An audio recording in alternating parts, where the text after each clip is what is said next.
Hello and welcome. Good afternoon, good evening, good morning. It's Wednesday, yet again, time for the Light 'em Up Lounge. It is a pleasure and honor to welcome you all back to our weekly Light 'em Up live show. Again, today with a very, very special guest, a dear friend and fellow, and a true iconic premium tobacco and cigar family represented today by the young generation. With me today is Enrique Sejas from Matilde Cigars, coming to us live from the Dominican after a somewhat stressful pro cigar week, and now ready again to conquer the world. Enrique, it is my pleasure, my honor and privilege to welcome you to the Light 'em Up Lounge, and thank you so much for taking the time and being here with us today. Welcome, my friend. Thanks for the invitation, sir. I really hope we're gonna have a great evening, or in my case, afternoon, right? No, absolutely. Enrique, again, thank you for being here with us today. And let's jump right in. And despite everything that's going on in the industry, you know, there's controversy. People are discussing the current state of the industry. We have a little boom going on. We have all the responsible marketing issues that are currently being hotly debated, primarily in the United States, but also internationally. But let's go back a little bit in time and focus on the history of Matilde and how the Sejas family, how your father and you got into this wonderful chapter of your life and this journey of premium cigars. Because funnily enough, Matilde is, in the grand scheme of things, a rather new brand to the market because you started in 2014. On the other hand, though, it is truly legacy, history, and it refers back to the early days of premium cigars in the Dominican Republic.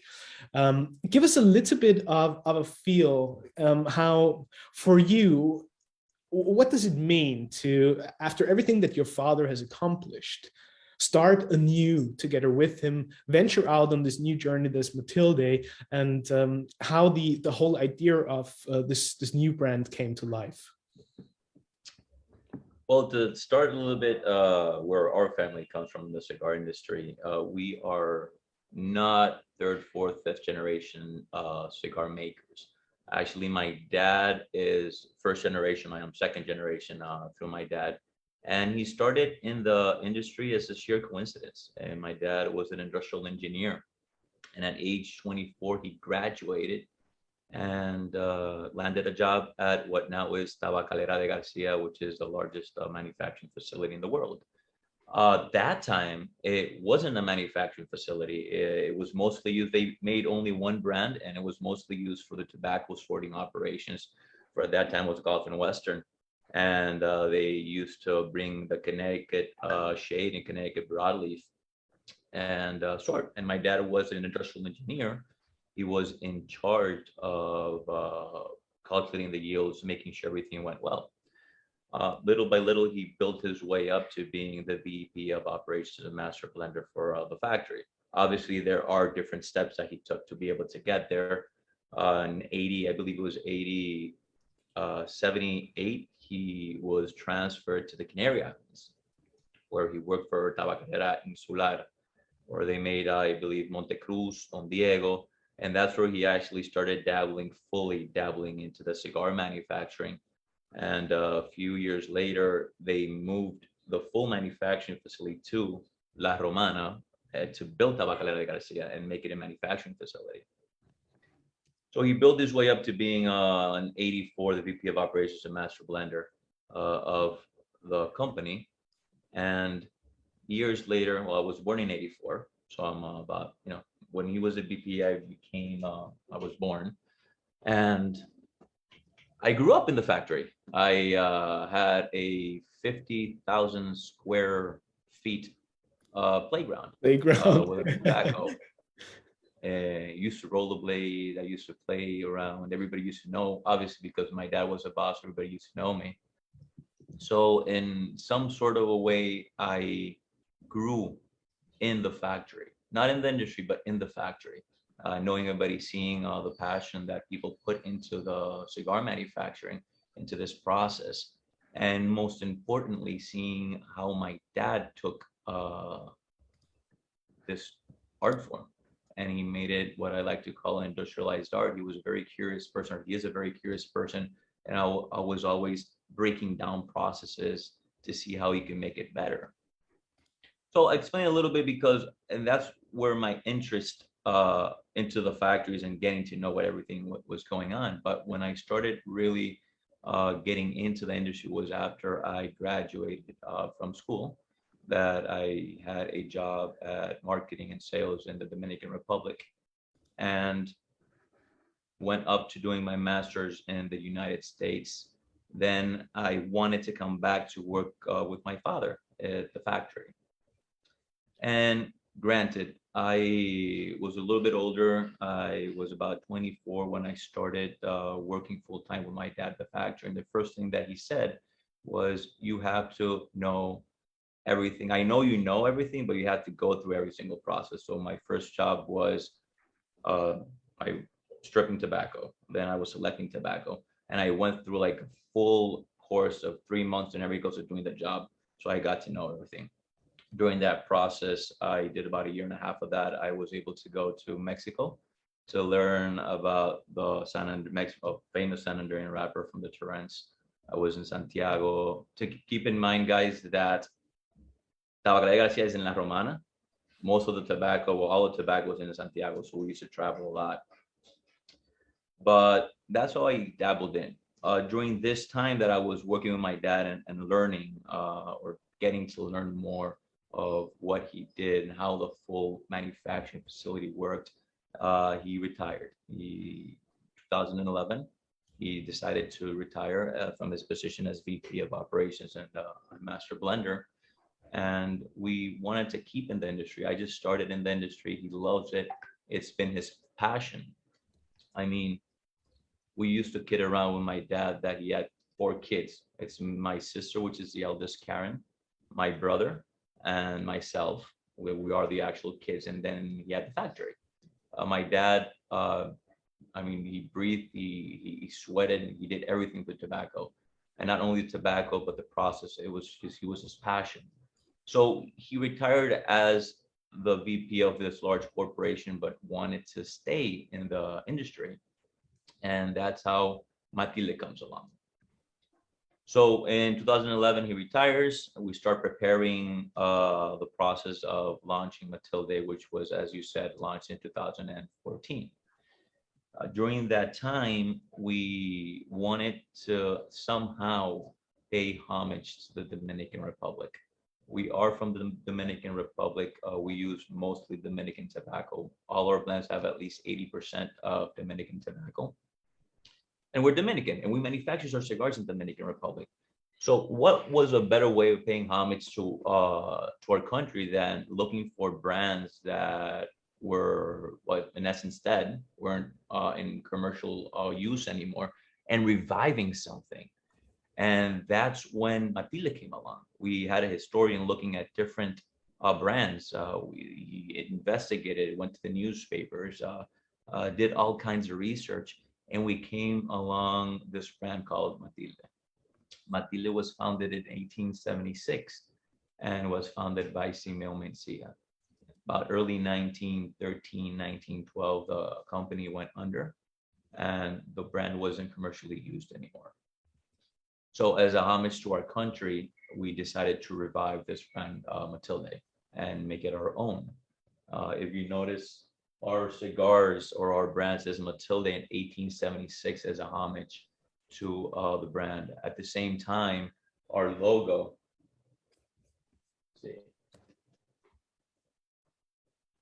our logo is the Matilde. It's tobacco with an S, and it has 2 meanings. The first meaning would be Simeon, which is the owner. And the second meaning is Sejas, which is our last name. So it was a synergy between the branding. Where the actual logo comes from is for the seal of warranty, which initially was an S and an M. So what we did was that we took the S we made it the tobacco for Simeon and Sejas, and then the M, we put the M as a Matilde, which is a woman in the middle. So that's how we started with Matilde. The process was totally different to what I was used to, or what I was exposed to, and what my dad did his whole life.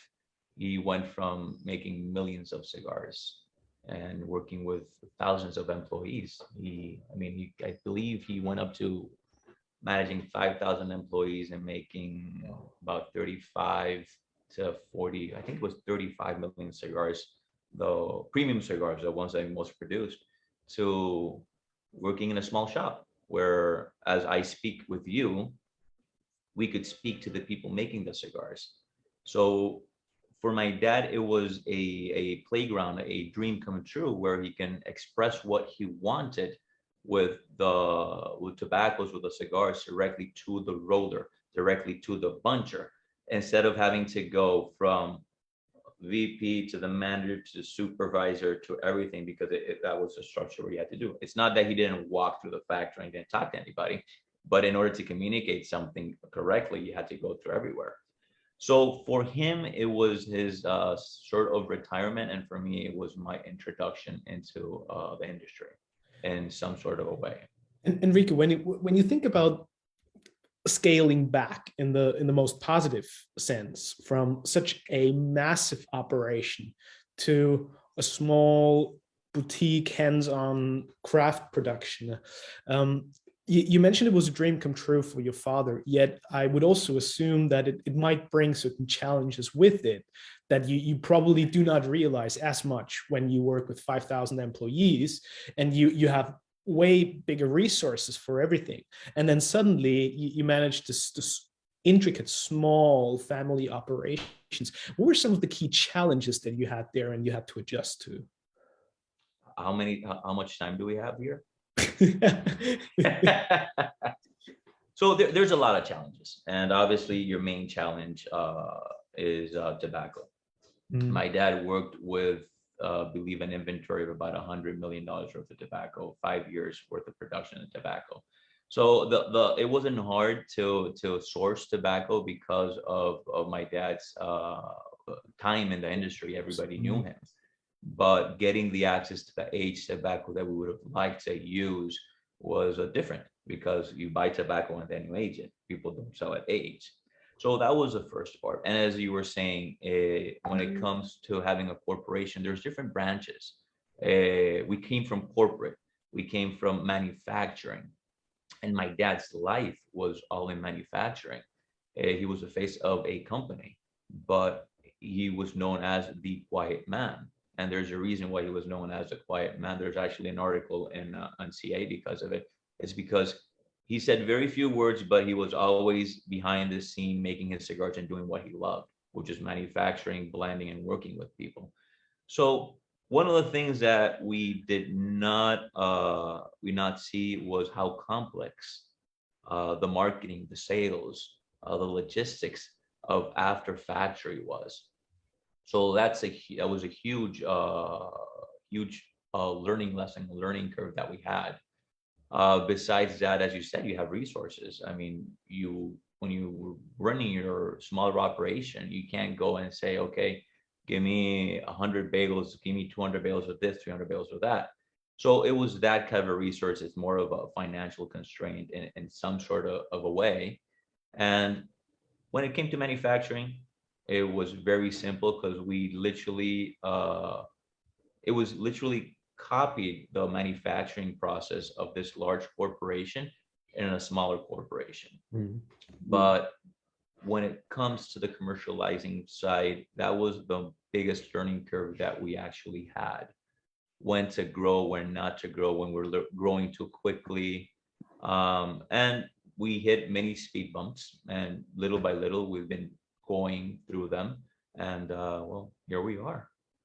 Now, what I'm curious about is how much of that learning and the way you established the corporation in the first place, how much of that was intentional? Like, I assume that it was probably a dream come true, and you ventured into it, and then you sort of tried to find the middle ground, and sold everything out. Or was there more of a plan, and like a true, let's make this a business case, and properly set everything up for success, and then run it smoothly? Or was it more of that, as I said, dream come true, and let's just do it, and we'll figure out the rest later?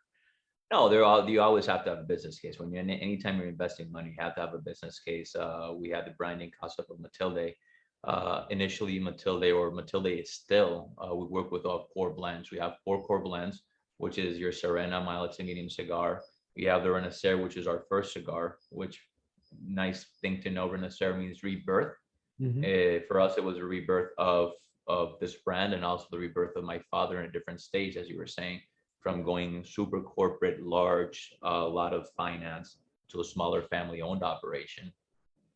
We have our Quadrata, which is our box press, and our Oscura.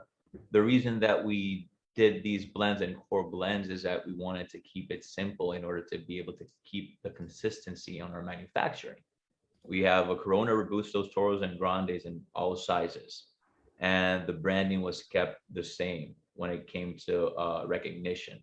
If you see all our boxes, we have Serena. So you have the logo, you have the name, but you also have blue. A lot of people remember color. So I say, oh no, usually when you say, I tried a Matilde, which one did you try? Was it Serena? I don't know. Was it the blue box? Was it the orange box? Was it the red box?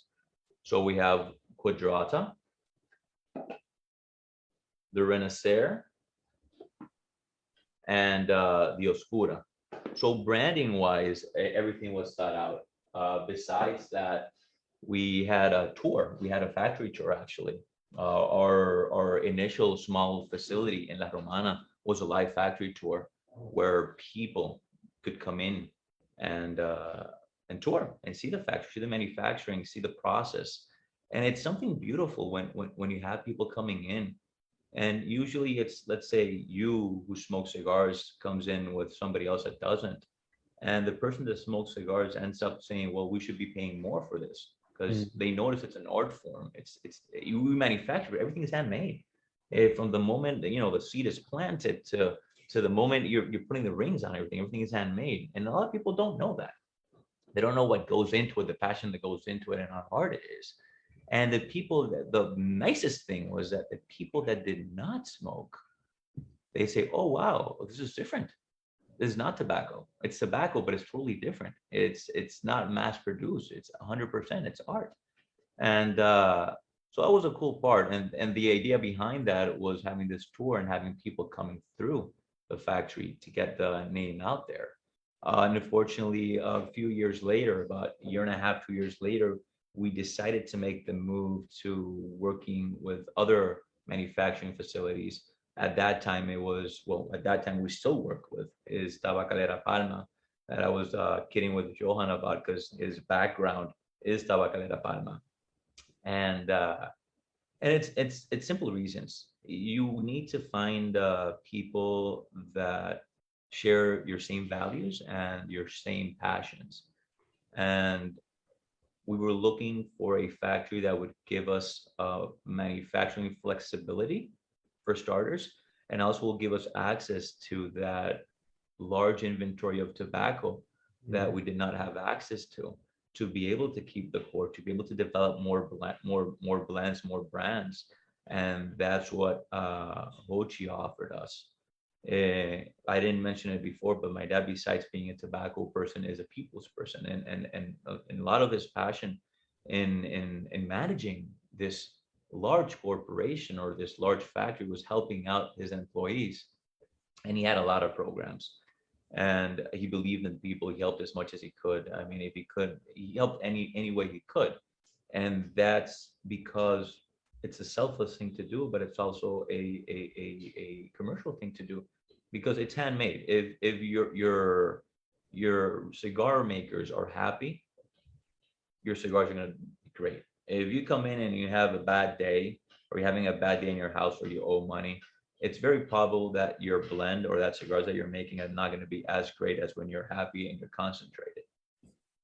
So helping people help the cigars. And Hochi has the same concept. He helps his employees a lot. He's very human with his employees. So his cigars are well made. His people are happy. And at the same time, he has a tobacco.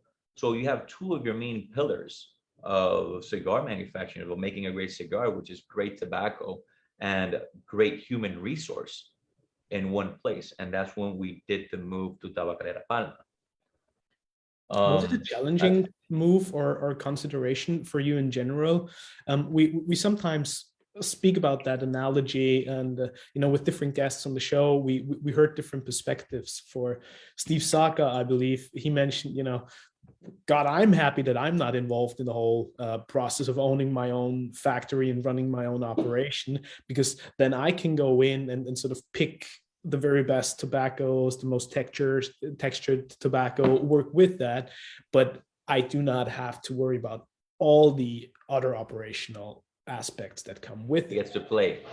and for others, the end goal is always to become vertically integrated, control every single step of the process.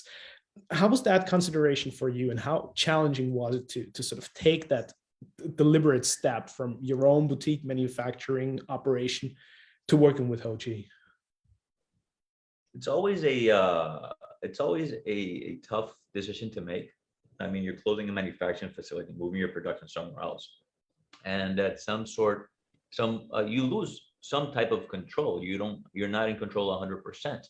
Even though that we have full access to Hochi's factory, we can meet with him at any time. We have full access to the tobacco. It's still not our factory. And one thing that I learned, and it took me a while to learn, because I came from the square corporate where we did things one way, and that was a way to do it. And that's how I learned to do it, which was you made your cigars, you weighed your cigars, you draw tested 100% of your cigars, and all of this process. And then you come to a factory where you have the same values, but maybe their process is not 100% the same. It doesn't matter. It's not that your cigar's outcome is going to be worse or better. It's just different. So it takes a little bit of time to adjust. The decision was hard. It was hard because my dad comes from manufacturing, obviously. So that is his passion. So he's passing his actual passion towards another factory, which we trust, right?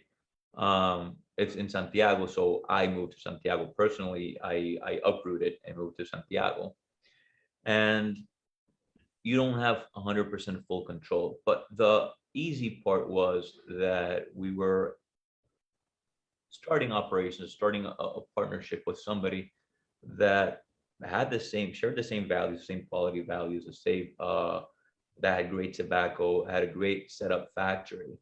So it was emotionally harder than it was logically, because at the end of the game, as you were saying, we were a small operation. So now we're making cigars, we're making great cigars, but who's selling them? So we have to go out and sell them. So if I'm there, my brother's there, my dad's at the factory, who's out doing what? So that also gave us a little bit, Saka said, it gives you more liberty to saying, okay, we can focus on working with the tobaccos that you have already, so we can develop more blends and we can make sure everything is doing fine. We don't have to worry about the tobacco purchasing because we know it's there and it's aged. Usually tobacco used at Palma is at least 2 years aged on the coast. That's like the youngest that you get. And it gives me the liberty, personally, to be able to travel and to visit and to open new markets and develop markets and focus on the actual commercialization.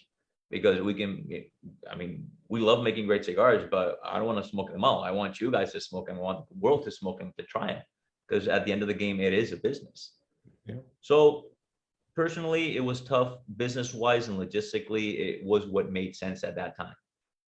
I'd love to come back to the logistics and the sales part a bit later, but for actually, I believe 2 limited runs, you now also worked with another factory, with La Isla, which is fairly new as an operation and as a manufacturing place.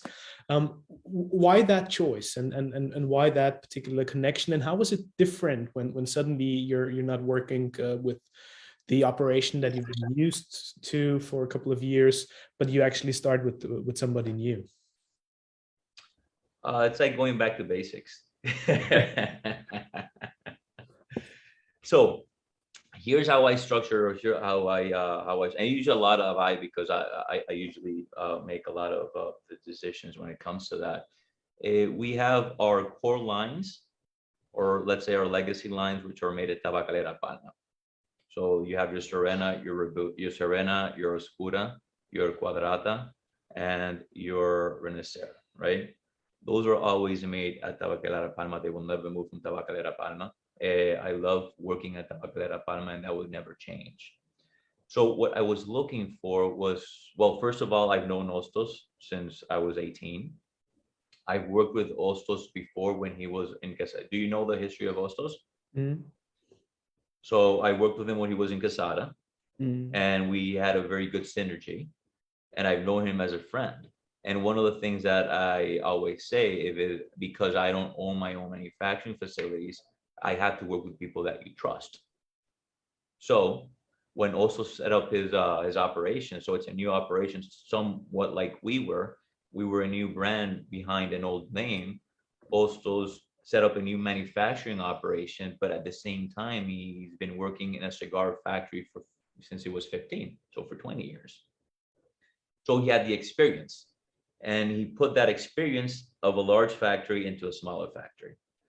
What I was looking for with the limited exposure runs, it was a project, and it's still a project, where we have we're developing different blends, and will come out in batch productions.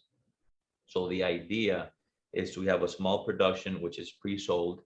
We distribute towards our retailers. Right now, it's only available in the States, in the set retailers.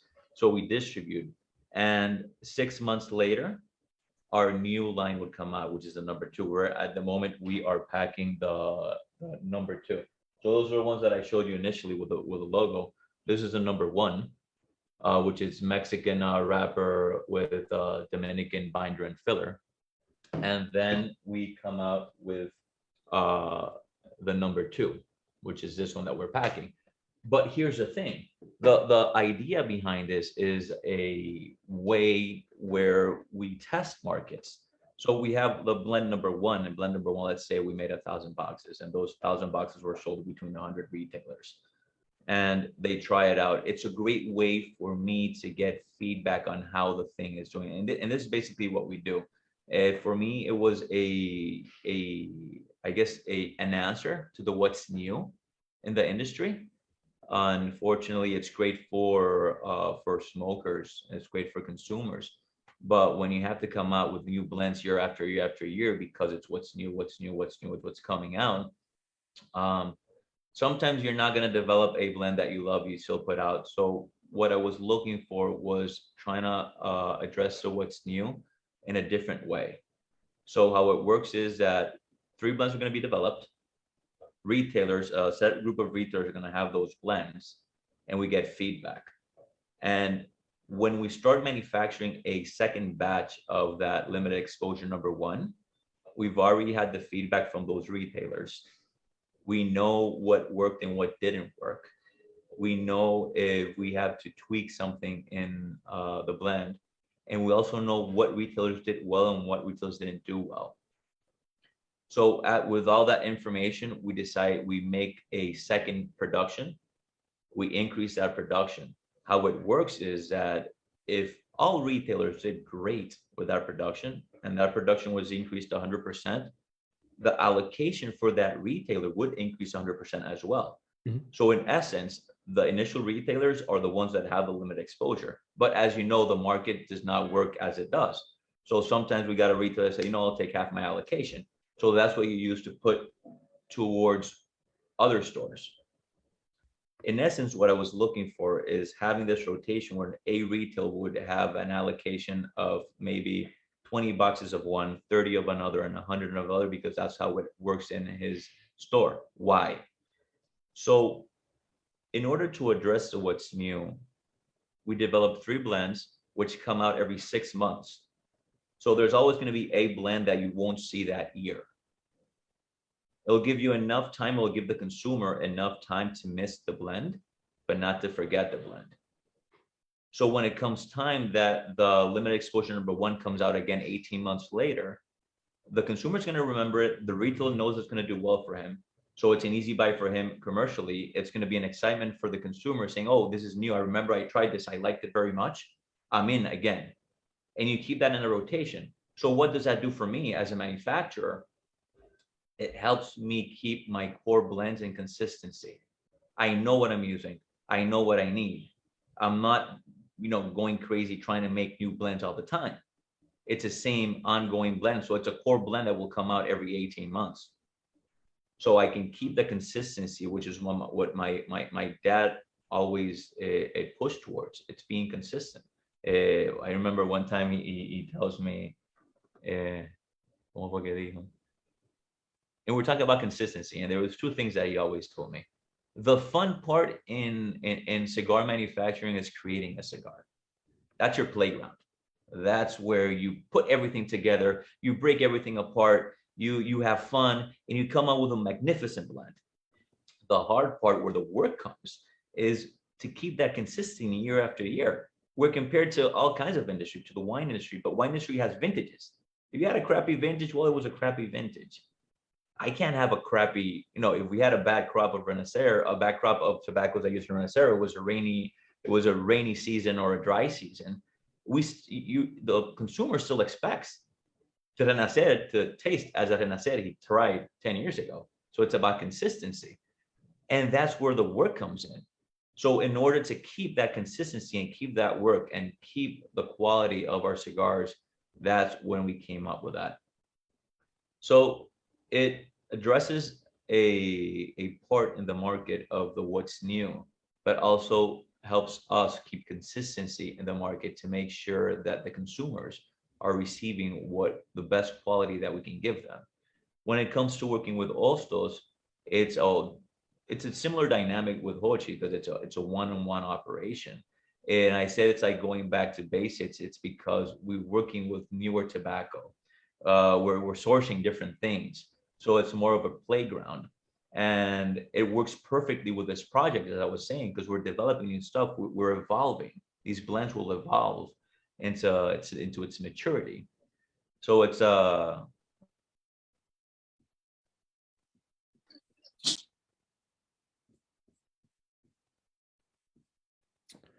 Enrique, I think it's a highly interesting concept, how you describe the limited exposure. Difficult there, especially when you're working with the limited release, is also to keep sort of your keep a consistency in the sales aspect as well, because you want to be available, you want to be on the shelf, you want to have a proper brand representation, while at the same time with such a limited run, you will run out eventually. Enrique, can you hear me still?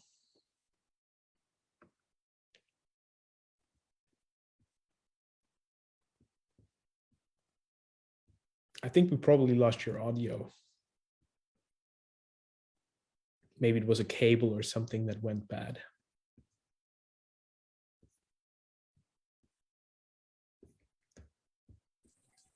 Well, Enrique, let's see if we can get your audio back. And in the meantime, Johan, how about you show us your beautiful picture of Tabacalera Palma for a little bit so we can watch the tobacco. And you've just been to the DR with Pro Cigar and had a chance to visit the operation in the factory. Which was absolutely amazing. I mean, Hochi and his son were absolutely great hosts, showed us everything, showed us the tobacco storage, fermentation, production, everything. It was simply an amazing place to be and to see. Yeah, I met Enrique twice, I think, during this week, and a real gentleman. Nothing more to say. Well, I assume you visited quite a few factories during Pro Cigar and your time in DR.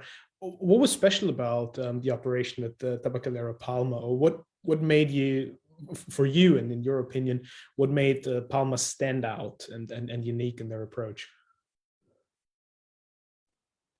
I think that there's a clear structure who does what, who works on tobacco. It's an absolutely clear structure. It's absolutely clean, not messed up, anything. I think it's great organized, the whole company, from what I saw, which was really the tobacco bales, the fermentation process, the production facilities. It was really, and it's huge. It's really a really, really big company. So the processes are really perfect organized, I think. And the quality of the cigars. I mean, we had the chance to smoke with Hochi and also with Enrique some cigars. It's just great quality for that price value they have in their cigars. Mm-hmm. So let's see. Here's Enrique just coming back, re-logging on. So hopefully we're back on audio. Enrique, can you hear me?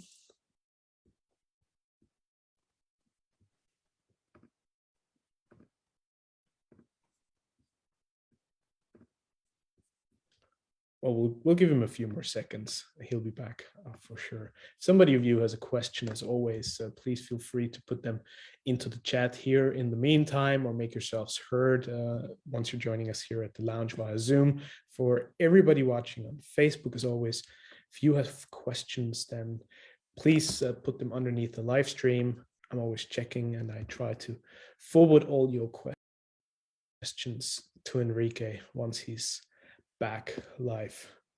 Carl Martin, our dear friend from Sweden, just commented over on Facebook that the headset of Enrique is probably running out of juice. In any case, Carl Martin, my dear friend, it's a pleasure to see you again, and greetings to you and the family.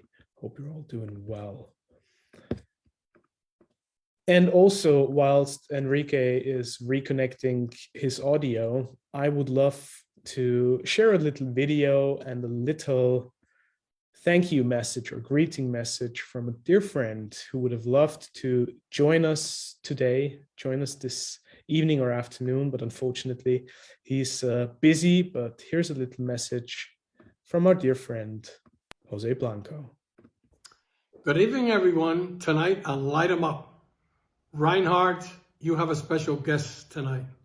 My good friend, Enrique Sejas, which is the son of legendary cigar maker, blender, Don José Sejas. Enrique, I want to wish you all the best. Good luck tonight on your show. Give your father and your mother a big hug from me, from Emma, and from Jasper. You know you're family to us, and I look forward to see you at the PCA. Everyone have a great time tonight. This kid, I call him a kid because he's much younger than I am. He's good people. Peace. Keep it smoky, guys, and remember to light them up. I'm very glad and grateful that Jose shared this wonderful message with us today, and a true testament to the friendship, the community, and the camaraderie within the cigar family.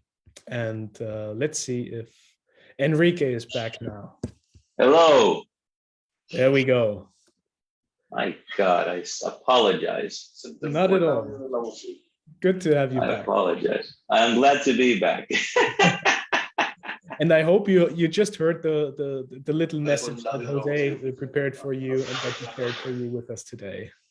I did not. I do apologize. My audio everything went to stuff. I don't know what happened to my computer, so I put these on.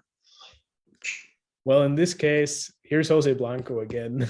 Good evening, everyone. Tonight on Light 'em Up, Reinhard, you have a special guest tonight. My good friend, Enrique Sejas, which is the son of legendary cigar maker, blender, Don José Sejas. Enrique, I want to wish you all the best. Good luck tonight on your show. Give your father and your mother a big hug from me, from Emma, and from Jasper. You know you're family to us, and I look forward to see you at the PCA. Everyone have a great time tonight. This kid, I call him a kid because he's much younger than I am. He's good people. Peace. Keep it smoky, guys, and remember to light them up. That is beautiful. Jose, That is heartwarming. Yeah, Jose so badly wanted to be here with us today. Unfortunately, they're doing a recording for their own show, so unfortunately he cannot be here. But he so badly wanted to send this message to you, recorded it, and specifically asked me to share it with you, and all his blessings to you and your family. Thank you. I'm about to go into tears. You should have done that at the end. Jose is a very good friend of the family, and I got to share more time with him when we were in La Romana. He was actually part of when we were starting Matilde. He moved in La Romana with Emma after La Joya de Nicaragua, and he lived for a while there. So I was able to share. Well, I mean, my dad and him shared a lot during the years, obviously, but me as a person shared even more for those 1.5 2 years that he was there. As I said, like family. So it means a lot that he sent that video. I would love to use it as a segue to a bit more of the personal component of you working with your dad, and when you actually started, using the factory as a playground, as you said in the beginning. Did you ever intend to ultimately end up in the cigar industry? Because when you inhale it from baby days on, and it's part of your life from childhood days, do you feel like you're obliged to get into it at some point? And with such a strong icon and figure next to yourself, like your father, who is he's part of the Hall of Fame of Cigar Aficionado and considered one of the true legends. Was that a blessing or a burden for you? Do you want the commercial answer or the true answer? Always the personal one. So personally, I loved it. I love the factory. I love the cigar manufacturing. It wasn't something that since I was 10 years old, I say I'm going to be a cigar manufacturer. But I love the industry. I love the people, and more, I worship my father's footsteps. For me, he was my dad, and he was he is a very special person in ways that he, as I said, he saw things differently. He tried to help everybody, and that's how I saw that he did this. I mean, he worked with this company with all his passion. He went through 7 mergers. His whole focus was this factory. With my dad, it was factory first and then family. There's no regrets, there's no grudges, because my dad is a great dad. He was always there for us. But there were times where my mom used to visit my father at the factory during the cigar boom of the 90s, because it was a 24-hour shift and my dad was there till 20 in the morning.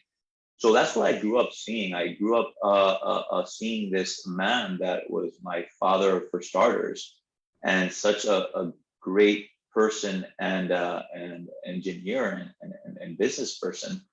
And I just worshipped his footsteps. And I always wanted to work with him.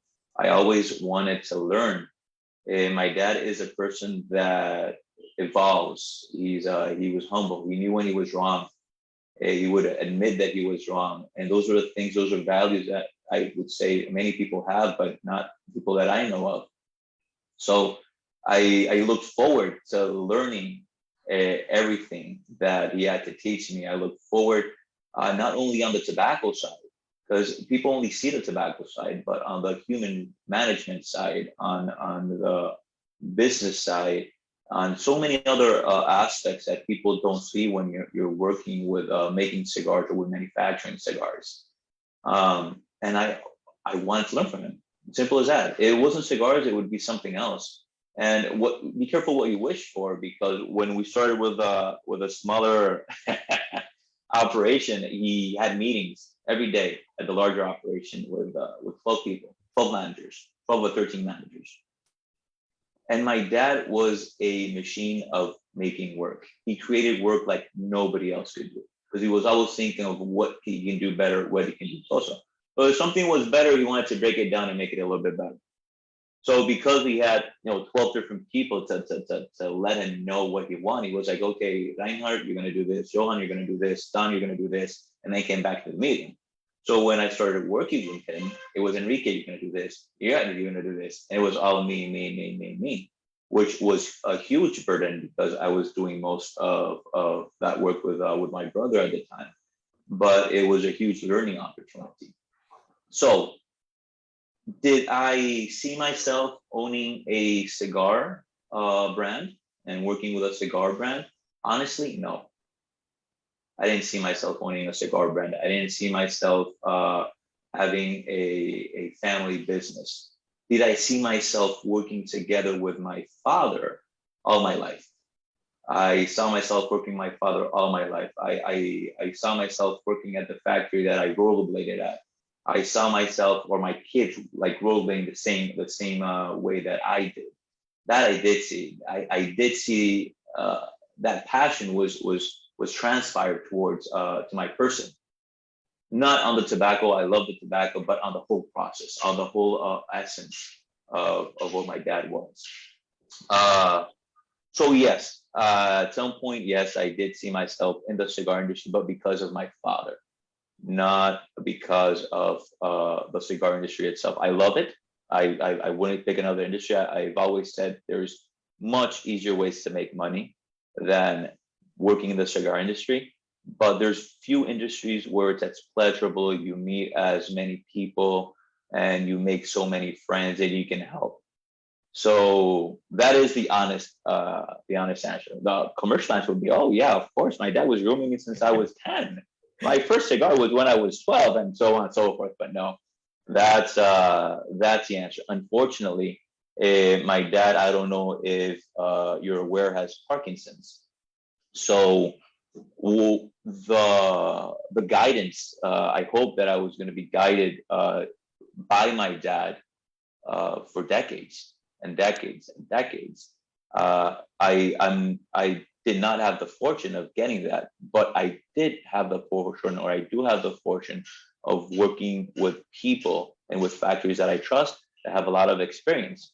And as my dad always taught me, you are not always right.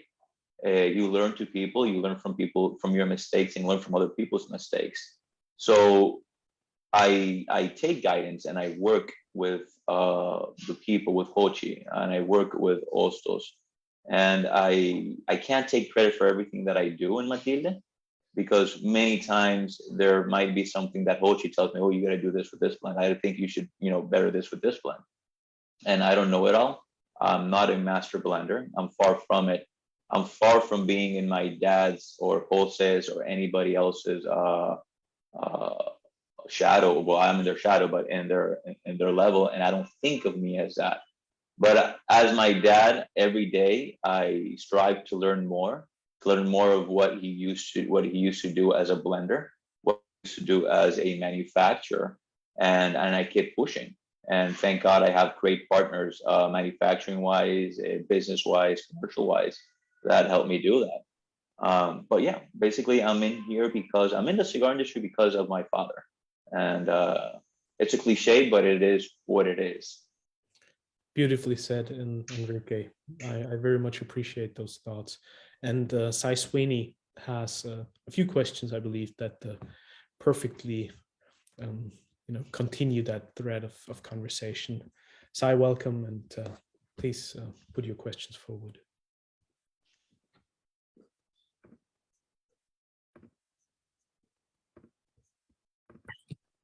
It might be handy if I went off mute.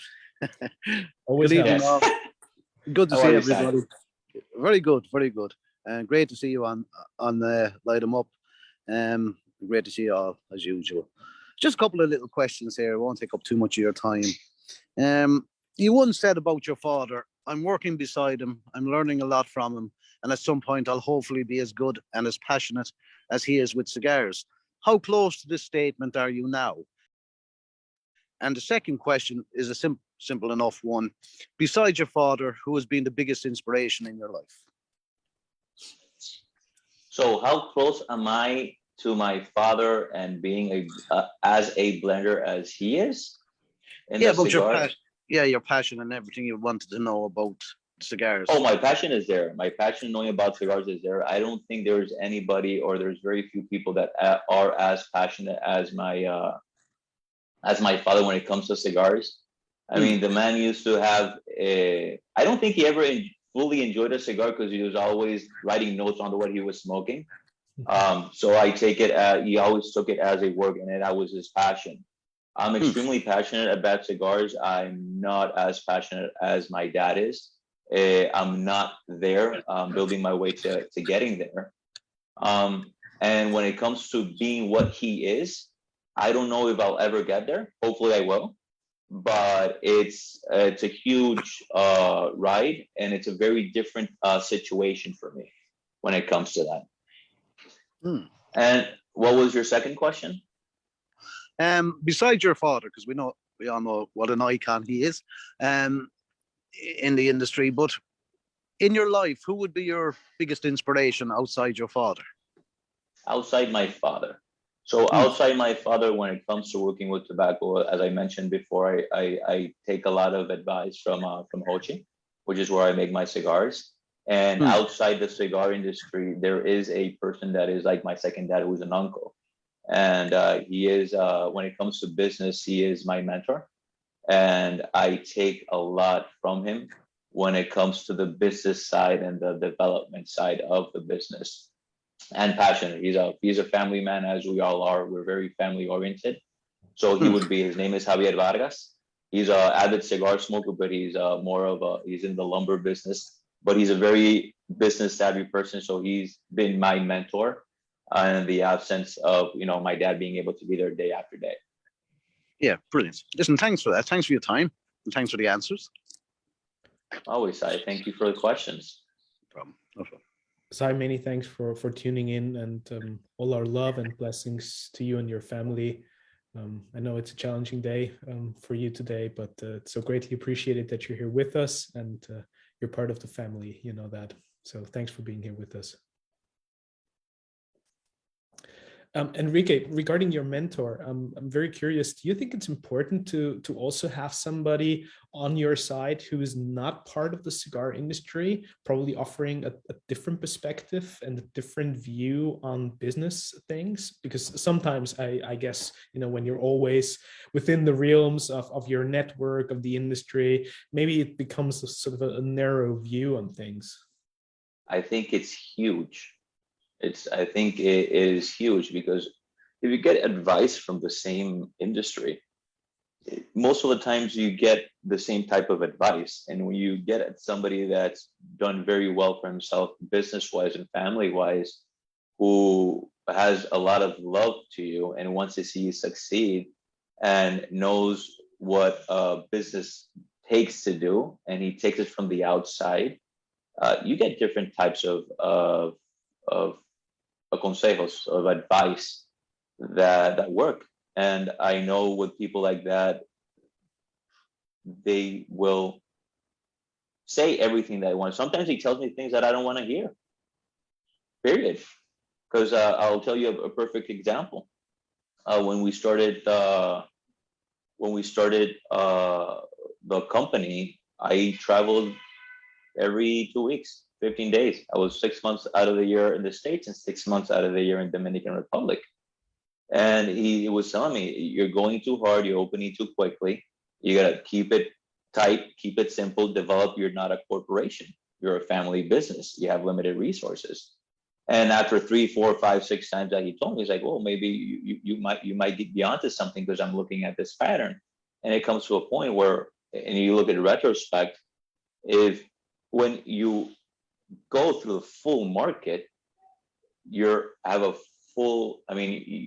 spending money all over. You're not concentrating on one side. And that's what he was telling me. It's like, focus on this area, then on this area. And that's what we started doing. And we started growing more organically that way, instead of putting money behind money and growing the brand. Because at the end of the game, it's a business, and you can always grow a brand or a cigar inorganically, opening new accounts, traveling, spending the money, putting the money behind it. But if you grow it organic, where within that store, you grow the relationship within that store, and you keep it moving that way.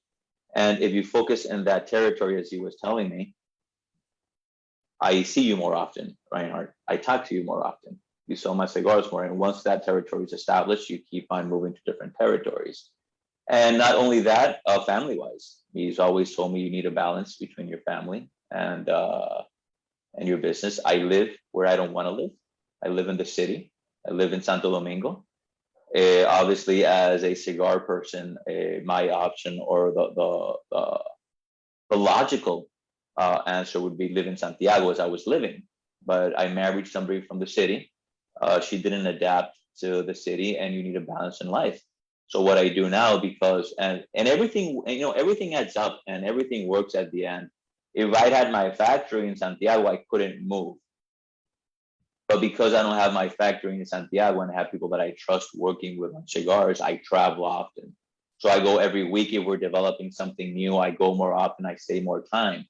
But if I wouldn't taken that advice from my uncle at that time, I would have told my wife, well, this is where I work. This is our life. This is what pays our life. So we got to stay here.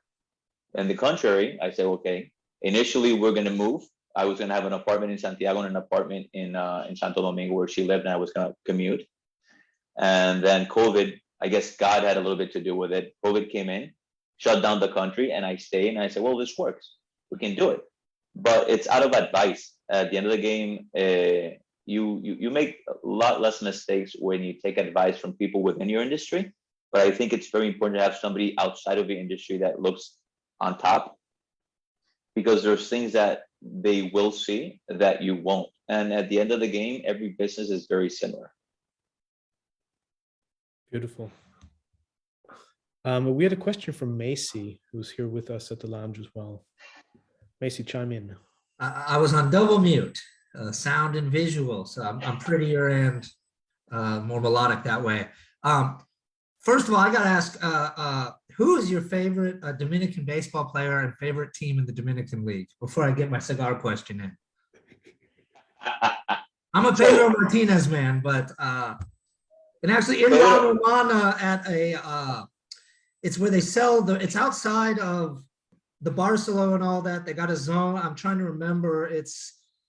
I bought a Pedro Martinez rookie card. I had to spend $20 on it. The best negotiator, el más negociante de mi vida, this guy. He sold me some cigars too, but that Pedro card, man, he worked me. And I went to La Garcia, and I'll tell you, that was an impressive operate. I just, the size of that. Isn't it crazy? It blows my mind. I call it industrialized art, because you keep the art form behind the cigar manufacturing, but there's a lot of processes that the industry was applied, like your cigar presses, your pizza rollers, and all that stuff. And those were, as we were talking about before, those were developments that my dad just testing different things and learning from other places that were established during his tenure there. So my favorite baseball player, and I know you're gonna say that I'm crazy because I'm a Dominican. I don't follow baseball that much. I don't believe it. But Pedro Martinez is a very fond member of my in-laws do, and my wife does too. So I usually route to them. And my favorite local baseball team is Los Toro from La Romana. I was born and raised there. We're not the greatest winners, but we have fun in every single game. And we are the only stadium where you can smoke cigars. And a funny story with that is that going back to things that my dad tried to do to help out employees, he used to buy through the factory, he used to buy a full section, which is the left section where visitors come. But he bought that full section for the factory and used to subsidize it for employees. So we were able to smoke there. And I believe it's still intact. You can still smoke like on the top side, but when I was younger, and you could smoke like in the full section there, and it was meant for employees of Tabacalera de Garcia, so it was a subsidized or like an entertainment for employees and for rollers and bunchers.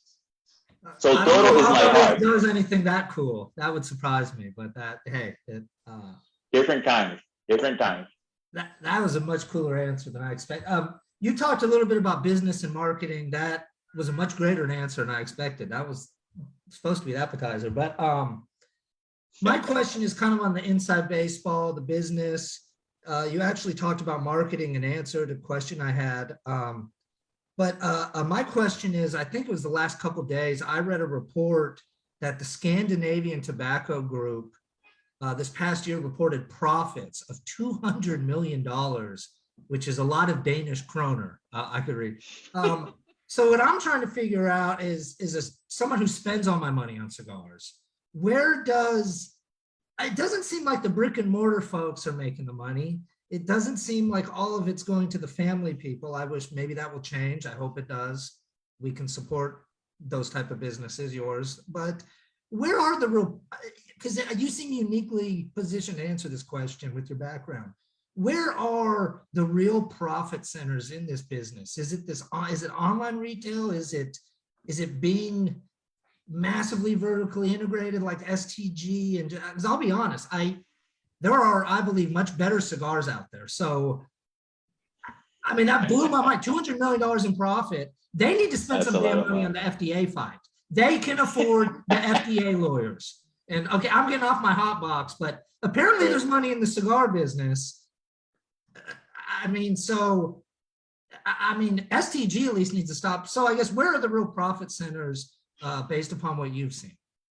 Well, obviously, it helps to be vertically integrated simply because your costs are lower. And when you're a company of that size and you're going from farm to actual retail store, your margins are huge.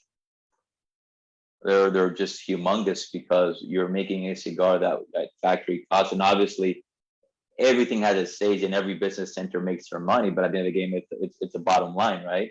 So when it comes to companies of that size, they have huge margins because of how they're structured. Saying they go from factory to consumer, right? If I were to have a factory and sell direct to consumers, your margins would be huge. I mean, they're huge, but you have to keep in mind that when there's different steps. So you go from farm, you buy, then you go to manufacturing, then you have to go through distributions, which you put a lot of money into marketing. Then you go into the retailer, and then the retailer sells it to you. So that cigar that you're paying, anywhere, $4, $5, $6, $20, $30, $40, the brand owners or the company is not really seeing a full load of that money because everybody has their margin. There's a cost in every single step of the way. So where your margins are, if you go vertically integrated from one step to completion, you will get most of your revenue or your margins. But it comes to a point where you have to have the size to be able to do that.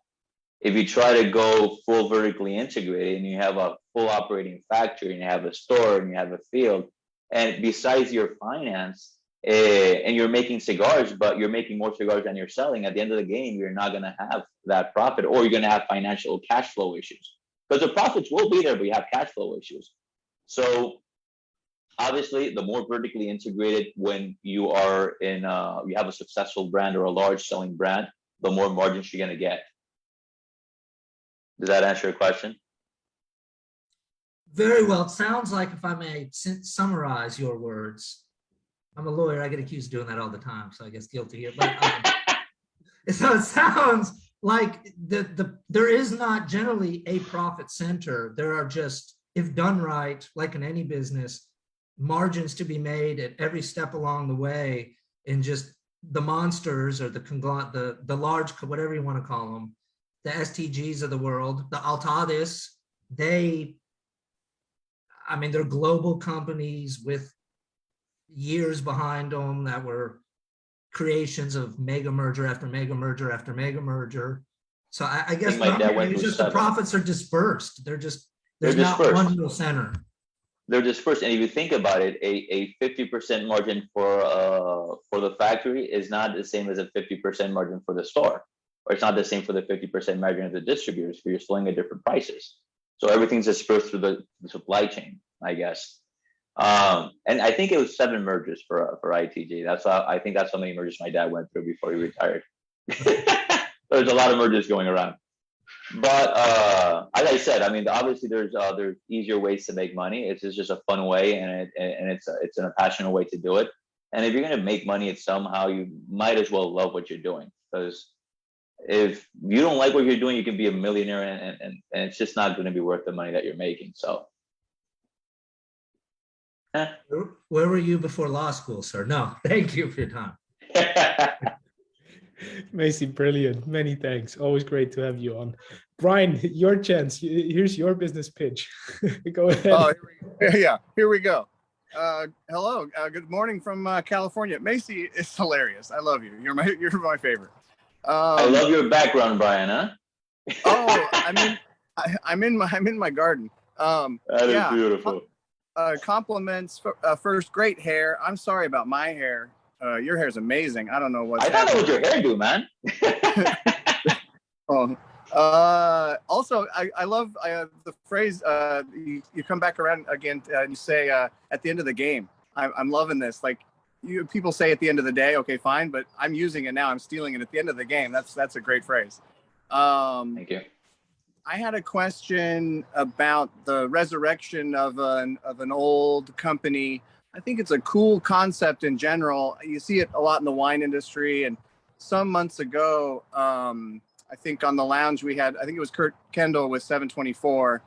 Yes. And I'm curious, as you're having success and people are buying your products, what do you think it comes down to most at the end of the day? Do you think the success comes from this story of this old brand and people love that and they gravitate towards it? Do you think it's more great job on the marketing that's going really well, everything's panning out? Do you think it comes down to just pure quality? You know what you're making is great and people keep buying it? Or is it some combination of all of them, I guess? I think it's a combination. So let's say we have a brand story, not only for the revival, because I don't think the reviving of the old brand does that much when it comes to the marketing wise. That it's more for us as a family to pay homage to the country.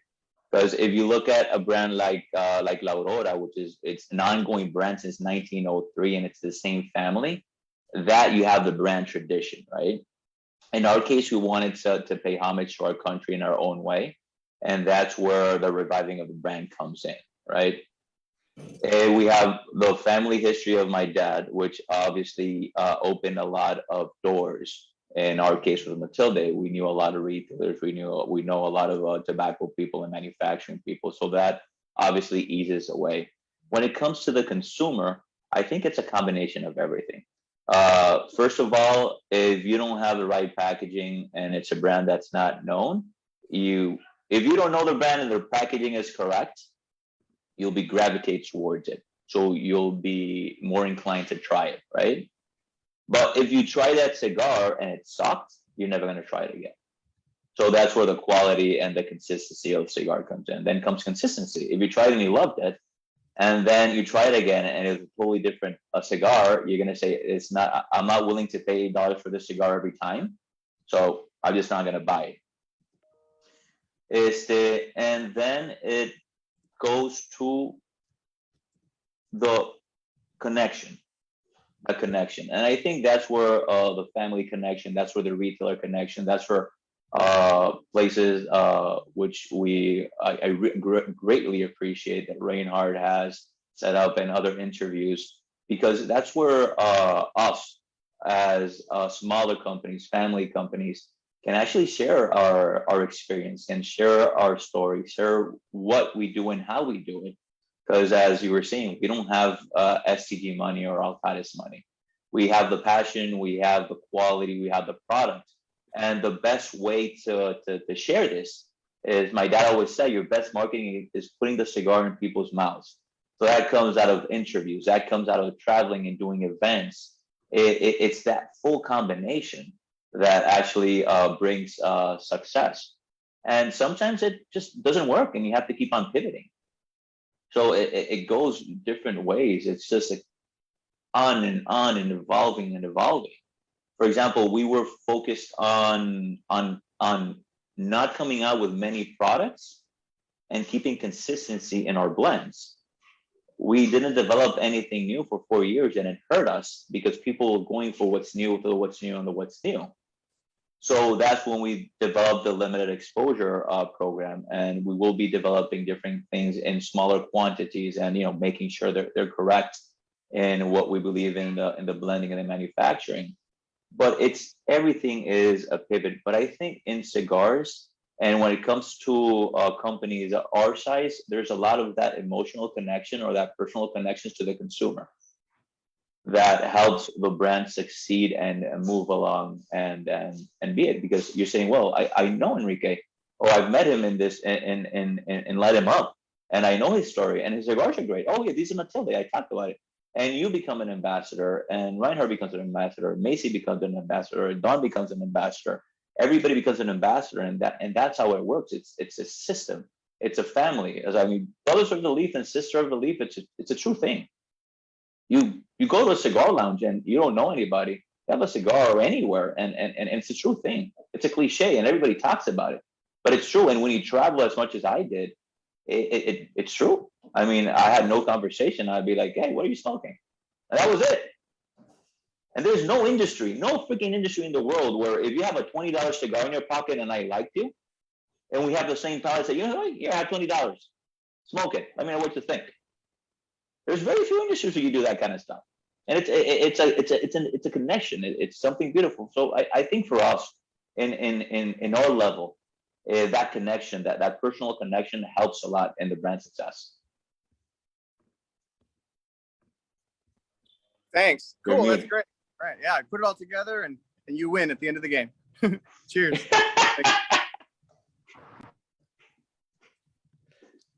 Now, we also had another question from Peter, who is here with us at the lounge. Enrique, I want to say thank you for joining us. It's a delight to get to know you and hear the background of the cigar brand that I've been enjoying. I've worked through the core line, and so far I've settled on the Oscura as being my favorite. So hats off to you. Yeah. Your answer to Sai's question about your father and the way you want to mature into who he is as a person and as a blender sparked a question that I have. As a serious cigar smoker, I hear this term master blender all the time. And I never know exactly what that entails and what it takes to become one. You say that your dad is a master blender and you are not, but what does it take? In our minds, it's you sit down with a bunch of bales of tobacco and you select from here and there, and you smoke it, and you say, I don't like one, but I need that in this, and what can I do to produce that effect? But what do you as a blender, how do you define it, and what do you want to do to get better at it?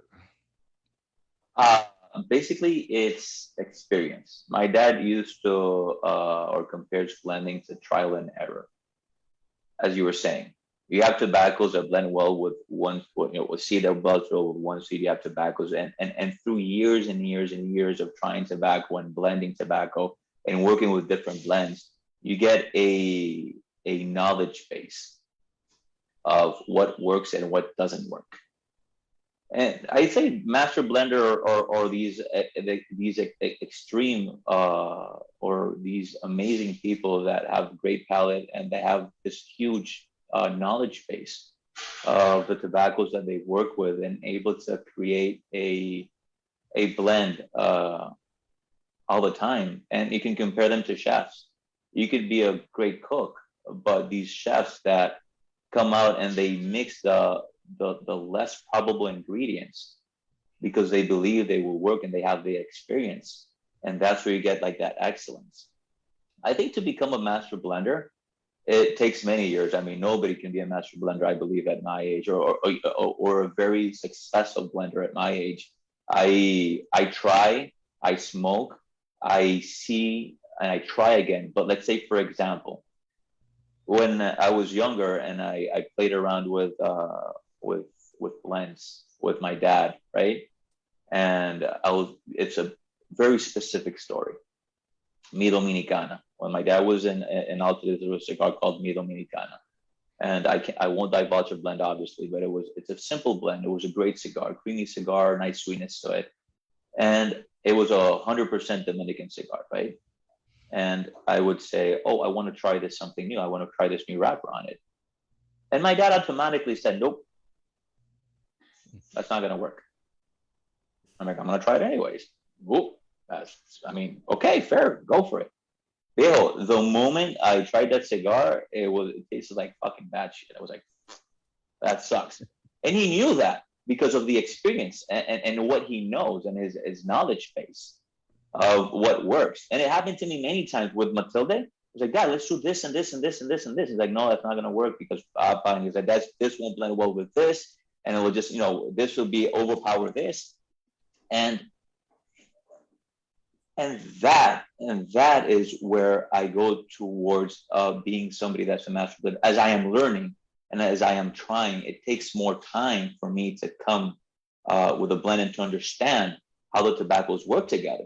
When you have a person that has 40 years of experience of blending cigars and working with tobacco, 50 years, 60 years of actually smoking and blending, you have that and they know it, and they can come to much more balanced and beautiful blends in a shorter period or more precise period of time. And they know what they're looking for. They're focusing. While you're playing, you're in a playground, these guys are focusing. They say, okay, let's do this. So to be able to get this profile, we have to go here, here, here, let's start there. And they have a starting point. I think, again, blending is always about trial and error. You're never going to get it the first time. Our first production was set aside. We had about 3,000, 5,000 cigars produced because during that first production of Renacer, my dad tried something else. And he said, oh, shit, this works better. And it was changing from a leaf that was a seco to a leaf that was a ligero. And he was like, okay, let's take these 5,000 cigars, I put them aside, and they start, and this is the Renacer blend. And it's always at it. It's always that trial and error and that trying.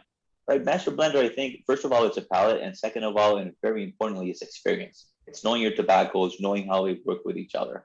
And that's where just basically time and smoking. I mean, smoking a lot and trying a lot.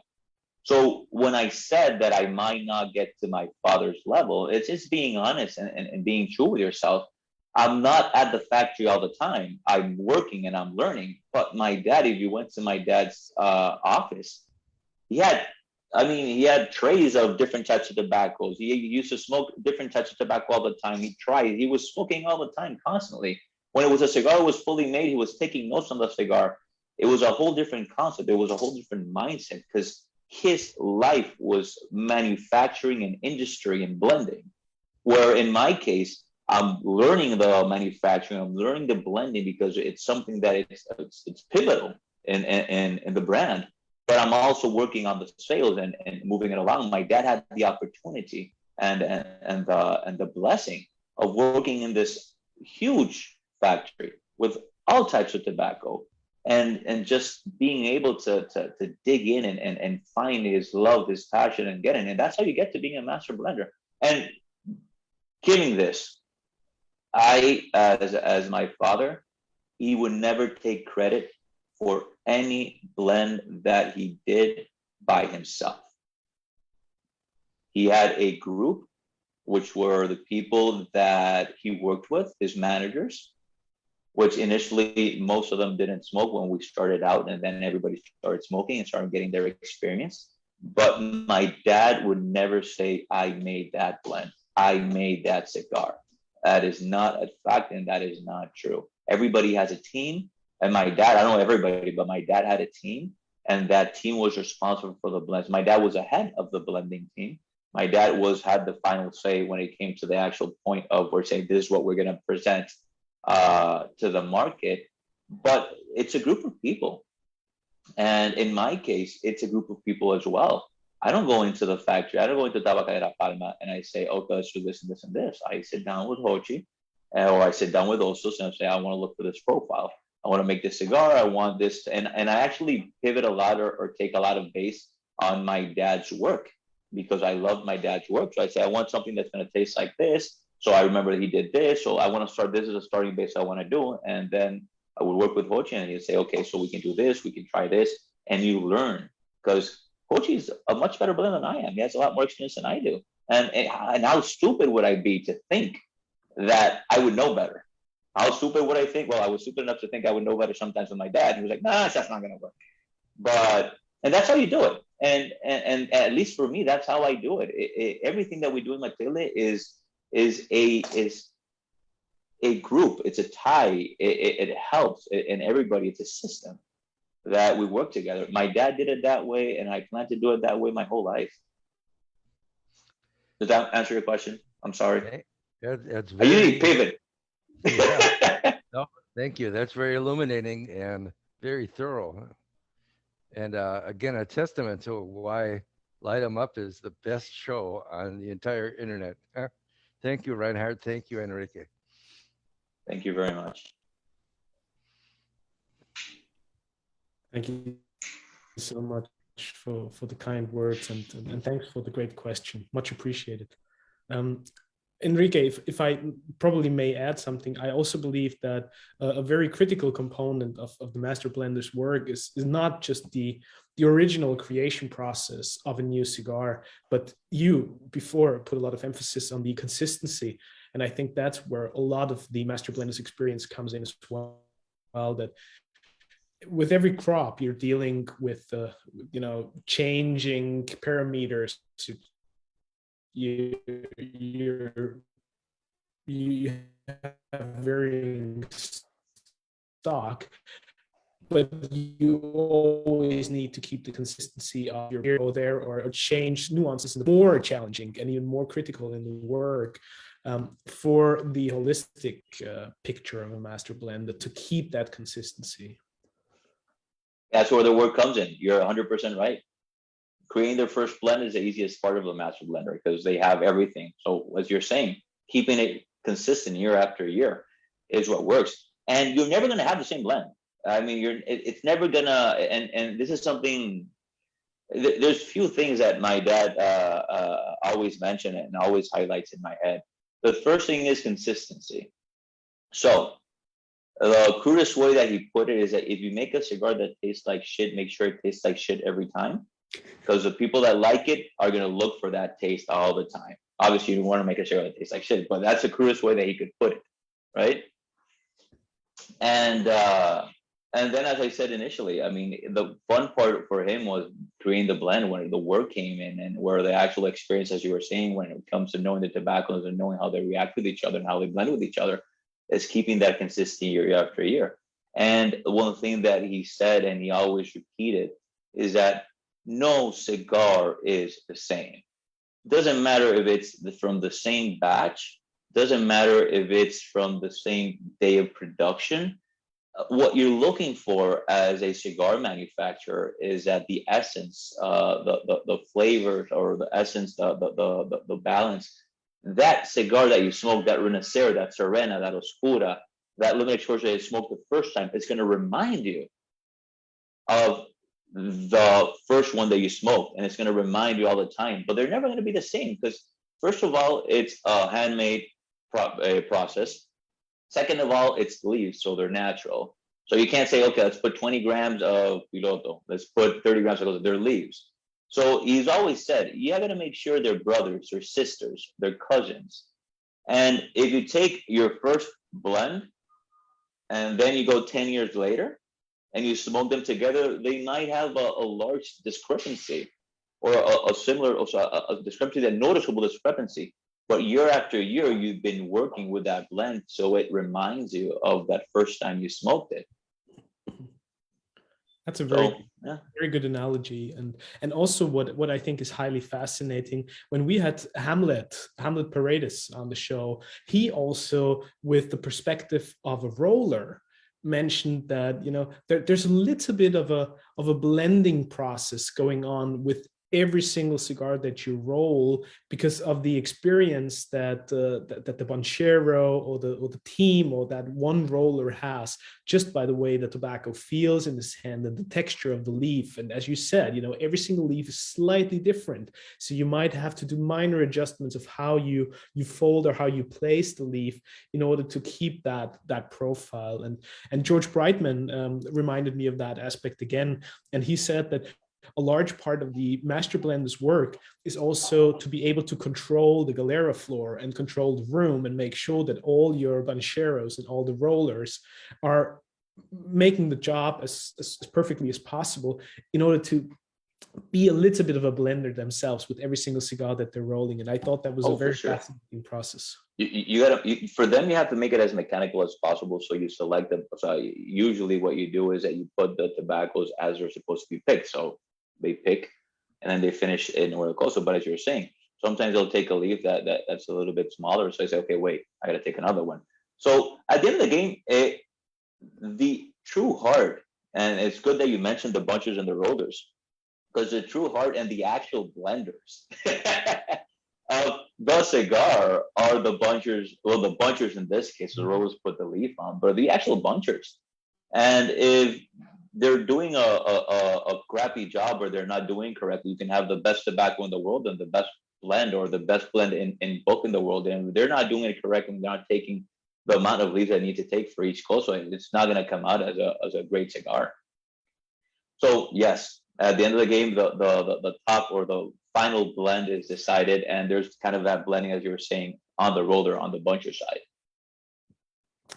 Enrique, a bit earlier in the show, you mentioned that you didn't intend to, own your own cigar brand or your own. Make your own cigar as a living, right?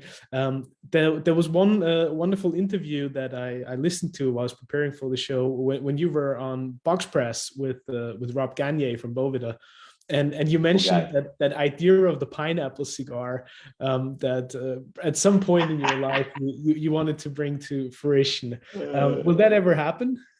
I actually have a branding for it. Really? I have it registered. I have a branding. So I'll tell the story so everybody can get the context out of it. We are very united as a family, and Dominicans are very united, period. But in my family, we were very united. And when it was a PCA at that time, I think it was IPCPR, it was IPCPR still. And my mom speaks English, she can communicate in English, but she's not as fluent as I am because she didn't have the fortune of having parents I was sent to English school all my life. Thank God for my parents that were able to, afford it, right? And she's introducing me to Ben and Joel Sherman from Nat Sherman. And they've known each other for a long time. My dad manufactures cigars for them in Tabacalera as a private label, right? And he's like, Yes, Enrique, this is Ben, this is Enrique. Do you know? And I think we've met by passing, but hi, how are you? And he's like, your family and my family, they're very similar. They're and they're from a piñao. We're like pineapple. And I look at my mom, I was like, what are you talking about? Pineapple? What do you mean? And Ben's looking at me, he's like, yo mami, ¿qué tú quieres decir? What are you talking about? And she comes out and she says, no, que somos apiñao. There's a saying in Dominican or in Spanish, apiñao. You know, a pineapple is a group of berries tied together to make the pineapple fruit. So when we say that we're apiñao, it's a very tight-knit group of a family. So that's where it comes from. Apiñao, I have it's a registered brand, Apiñao, and I have the branding for it, Apiñao. So it is there, it is in the back burner. It's something that I might come out. A lot of plants stopped due to FDA initially, but I'm retaking stuff. So it would be at some point a cigar brand, Apiñao. And it would be Apiñao de Carmen, which is my mother, because it's her thing. It's funny because in my house, now she gets pineapples. She has a friend of ours had a tray or a tray? Yeah, a tray with a pineapple. And it says on the bottom, our family is like pineapple. So yeah, it's there. It's developed, and the branding is developed. We just have to start working on something. But we have a few things closer in the project. We will be hopefully coming with something new in September.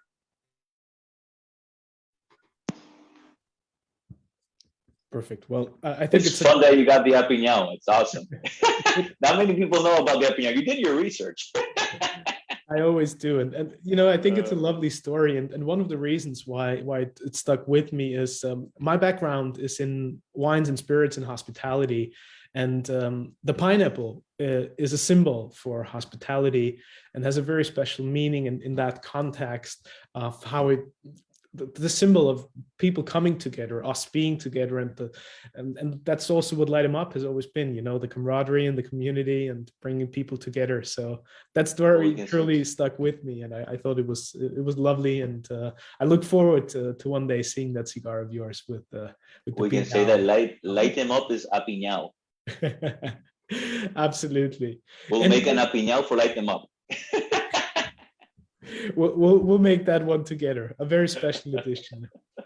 And Enrique, it also brings me to the last question for tonight, which is very much linked to the piñao, because I'm curious as to what do cigars ultimately symbolize for you, and what is it that still, after all these years, the special connection with your father, everything that you have experienced business-wise, the challenges, the hurdles, the positives, the negatives, what still sparks your interest and your passion about this very wonderful product that sort of brings us all together here as well?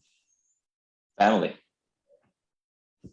That's why I take out cigars. Family. And we cigars are a family. La Galera is a family. Factories are a family. Consumers are family. It's just a big group of people that treat each other as a family. Doesn't matter where you are, if it's on the field, if it's in the factory, if it's in the office, if it's in the store, if it's within people you don't know, if it's here in Light 'em Up. We met at PCA and we just clicked it off. It's family. It's just a connection, a deep connection that allows you to get to know people better. It's a passion that connects people and allows people to become family, or to say, I hate him. There's always people that you won't like, and as Jose Blanco loves to say, I mean, the worst thing, the only bad cigar is a cigar you're smoking besides an asshole, and it's true. But that asshole has family too, and has people that like him. Yeah. So it's just a thing that connects everybody together, and there's people that do so much in the industry. You can mention many people here in Dominican Republic that help out not only in their factories, but help out their community. And it's because it's a very family-oriented operation from the beginning to the end. So it's got soul. Yeah. And I think in days like these, in challenging times that we're all living through, we can do more of that, and we can use more of all that together. For sure. And family and things that bring us together. Beautifully said. That's for sure. And also money. You got to make money making cigars. Fair enough. And Enrique, we wish you that all these things come to fruition for your family. Nothing but the very best. It was such a pleasure to have you on the show. And, I always feel with the people that log on, that join us for the shows, that take time out of their day, precious time that they spend with us here. It is so greatly appreciated, and I'm so happy that we can share such amazing stories. And you always feel there's a special energy. And as you mentioned, when we met at PCA last year, immediately what Jose Blanco so perfectly explained. You're good people, and with an open heart, you always meet those people along the journey, along the way, that are headed into the same direction. And it's always wonderful to see that and experience that, and have the pleasure of spending very precious time together. So thank you from heart. Thank you very much for the invitation, and it's always a pleasure to spend time with people as great as you and everybody here at the Light 'em Up. Enrique, from heart, thanks for being on the show today. All the very best, and I can't wait to see you again, hopefully at the PCA latest again this year. And in the meantime, be safe and well, Light 'em Up, and take care. All the very best to you and the family. Likewise, Light 'em Up, people. Light 'em up. Thanks a lot, Enrique.